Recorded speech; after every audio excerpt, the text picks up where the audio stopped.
welcome to the channel. My name is Ike Wellhausen. Thank you so much for stopping by. Go ahead and drop a like and subscribe, and I hope you enjoyed this video. We did it! I'm done with the whole floor now. Look at it. It's beautiful. It's true. Oh, wow. I mean, some of this stuff was a little bit more intricate in terms of how we had to do some of these angles and, you know, get up in here so that it looks as good and as clean as possible. This section I had to add a piece here because we didn't have it there. I'm going to color it up a little bit there, but this section is going to be covered up anyway, so we didn't have it all the way flush so that it would be more lined up over here. But we got everything in. We have a little bit of a raise over there, but I had to add some slats in so that it didn't sink down because it just wasn't perfect over there. Over here, again, this stuff is all going to be covered up by the bed and everything, but I have a whole floor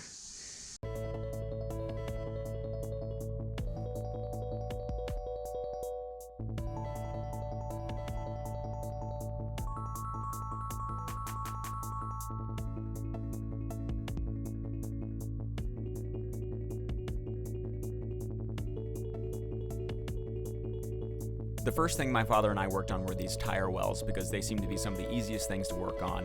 And one of them was going to be housing most of my electrical work, so I had to make sure it was nice and sturdy, as well as I could screw something into it for my inverter, etc., etc. From there, we decided we needed to add something for the actual framework of the vehicle, so we went with these 1x2s and used the skeletal structure of the van as a guide. What we did to attach the 2s was use carriage bolts, which essentially are flush on one side, and then you have to add a hex or some sort of nut to the back of it so that it stays in place. The use of these carriage bolts as steel bolts is they're very strong and they can support a lot of weight, and I wasn't sure how much I would be throwing on the walls. Plus, we just needed somewhere with a lot of surface area so that I can add and maintain anything to the actual structure of the vehicle without it causing anything to come crashing down at a moment's notice. Cool out. So today I'm messing around with putting my sound deadening mats on the surfaces. They say you don't have to do the ceiling per se, but I'm going to do the ceiling too because I got a bunch of it. I throw a little on the wheel wells and we'll see how everything works out, but apparently it works pretty well, so I'm excited just to kind of get that in there before I do any of my paneling coming up. Oh, it's so pretty in here, save for all the crap that I have in here, but I just love that I have my flooring in now. But yeah, let's get some of these kill mats on and let's get rid of all the noise that could possibly ever exist in this vehicle.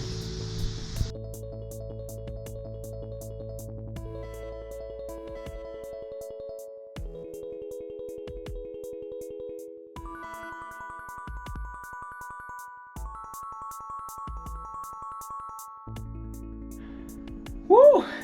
I'm sweaty and I didn't really even do that much work, but just like that, it's already done. So the kill mats, I got like 36 square feet or so, and you can see it covers up pretty much everything that it really needs to. I did double on places that I was a little bit more worried.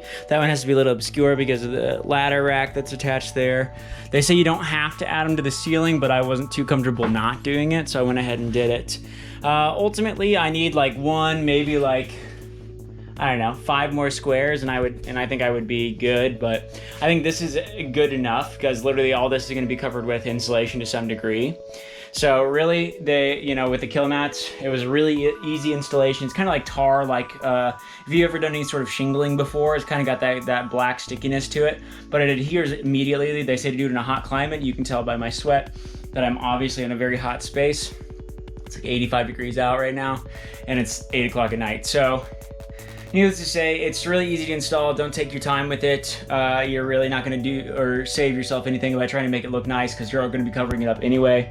But ultimately, hear that? Okay, well that's still a little loud, but I would say overall it's already pretty good. And once I get the wool and stuff inside the sides here, it's going to be damn deafened is the word that I was looking for. But yeah, come back and see what else I got going on. So I'm gonna try and get as much done as I can right now. It is first day of football, I guess. So that's a big thing in my house. And I only have a limited amount of time before dinner and all that tonight. But I'm going to try and get the rest of this up, at least on this side. And if I can, I'd like to go ahead and start working on that one. I don't know. We'll see. I'll do what I can. So here we go.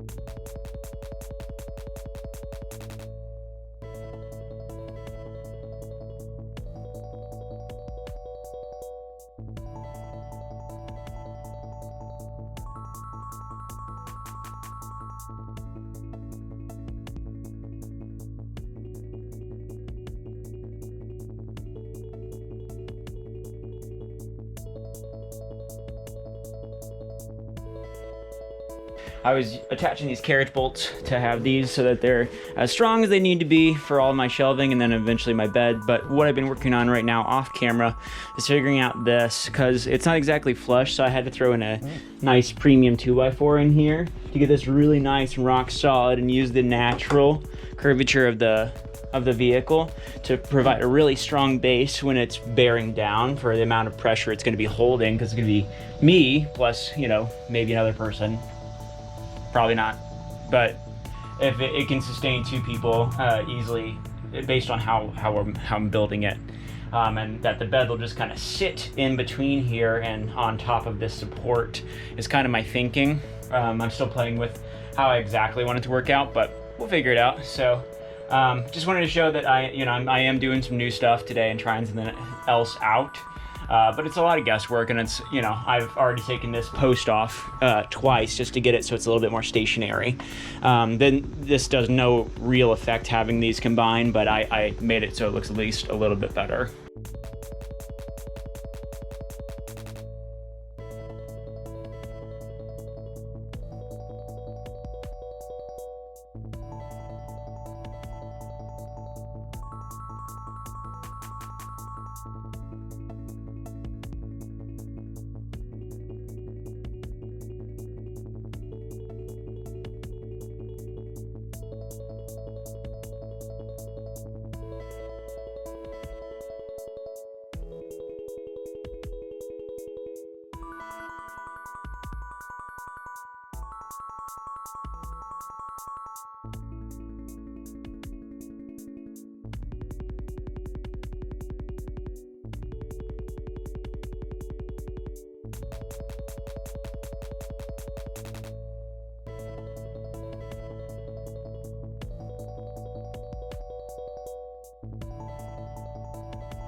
At this point, I think I'm done with most of the framing, so I decided to take a few progress photos.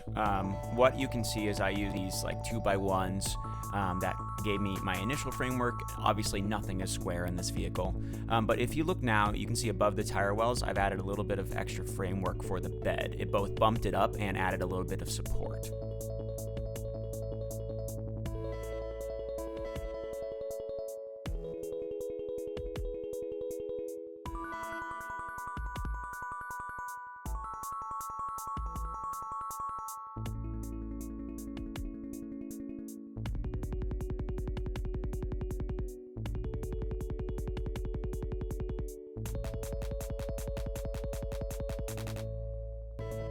So what you can see here is I chose to go with 5-ply and this is a hickory. It's super sturdy, super strong, super costly. What my dad is doing here is we have just cut it, and so he's sanding it, and it fits in nice and snug inside the actual vehicle. I have commonly called it a fween because it is the length of a full and the size of a queen. It's not quite perfect for me, as I'm 5'10", I kind of have to lay diagonally, but it's the best that you can do with the size of the vehicle without it extending too far into the actual main part of the vehicle.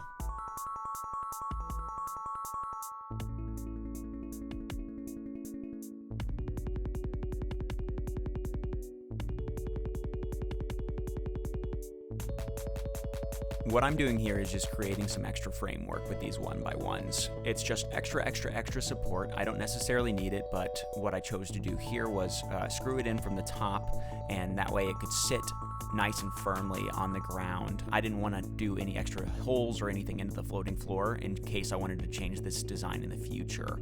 All I do is make sure that each of the screws are nice and flush in the wood itself, and what this framing also provides is 3 different areas in the actual garage, as it's called, in the back of the van. One for my electrical, one for where my drawers are going to be, and one for extra storage on the right side of the passenger side of the vehicle. It's hard to imagine, but this will eventually become 3 separate areas, but you can see how the framework provides a middle support, and I chose to kind of break it off into 4 sections. What we're doing now is just adding the back panels that kind of connect all the way to the back of the door so that there's no like fallout, or the pillows and blankets don't sort of fall into the back there. So I had to basically replicate these pieces on either side and add them with the remaining wood that I had from the plywood.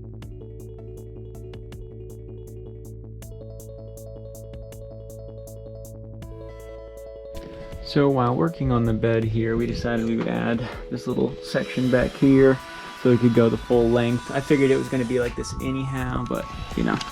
So that we had these little angle supports to add as much strength to it as possible. Made sure that you can't hit your head on it, plus it allows for a lot more room up between here. So we did that, and then I added this little steel beam here. I had the same thing on my ladder. It's just a little extra support compared to these two, which are into this 2x4 down here, so they're not going anywhere, and we got a good amount of strength on it. But I think it's looking good, and bed's strong even without that. That's just extra. Holy smokes! There is another one in the book. Number 3 is down. I know this was a long one, but thank you so much for sticking around. I really appreciate any and all of your support. Van Overboard is nothing without you. Please like, subscribe, share, anything you can do to help build this community.